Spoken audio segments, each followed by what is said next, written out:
I think we all knew in the back of our minds, even though we feigned this whole line of like, there probably aren't any really bad unintended consequences. I think in the back, deep, deep recesses of our minds, we kind of knew something bad could happen. But I think the way we defined it was not like this. It literally is a point now where I think we have created tools that are ripping apart the social fabric of how society works. That is truly where we are. And I would encourage all of you, as the future leaders of the world, to really internalize how important this is. If you feed the beast, that beast will destroy you. If you push back on it, we have a chance to control it and rein it in. And it is a point in time where people need to hard break from some of these tools and the things that you rely on. The short-term dopamine-driven feedback loops that we have created are destroying how society works. No civil discourse, no cooperation, misinformation, mistruth.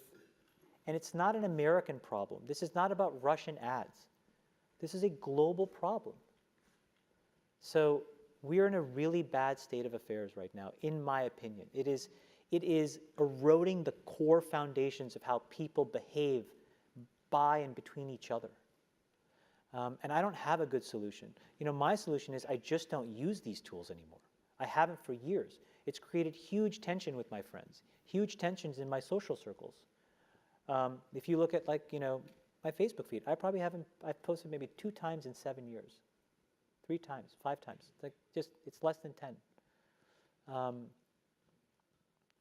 And it's weird. I guess I kind of just innately didn't want to get programmed. And so I just tuned it out. But I didn't confront it. And now to see what's happening, it really bums me out.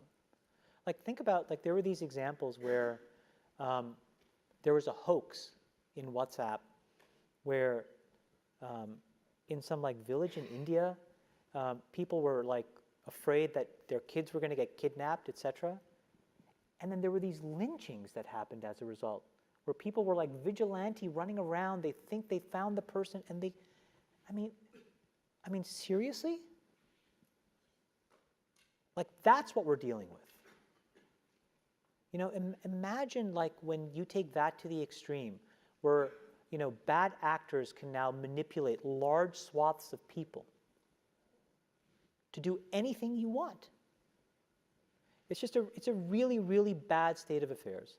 And we compound the problem, right? We curate our lives around this perceived sense of perfection because we get rewarded in these short-term signals, hearts, likes, thumbs up, and we conflate that with value and we conflate it with truth. And instead, what it really is fake, brittle popularity that's short-term and that leaves you even more, and admit it, vacant and empty before you did it. Because then it forces you into this vicious cycle where you're like, what's the next thing I need to do now? Because I need it back. Think about that compounded by 2 billion people. And then think about how people react then to the perceptions of others. It's really bad. It's really, really bad. It sounds like you're taking deep personal responsibility also in being a part of it. I kind of, look, I did a great job there, and I think that business overwhelmingly does positive good in the world. Where I have decided to spend my time is to take the capital that they rewarded me with and now focus on the structural changes that I can control. I can't control that. I can control my decisions, which is I don't use this shit. I can control my kids' decisions, which is they're not allowed to use this shit.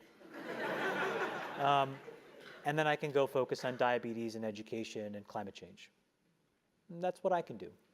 But everybody else has to soul search a little bit more about what you're willing to do, because your behaviors, you don't realize it, but you are being programmed.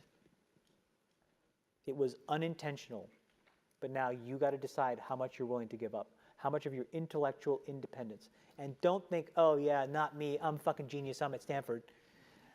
You're probably the most likely to fucking fall for it. Because you were fucking checkboxing your whole goddamn life. No offense, guys. None taken.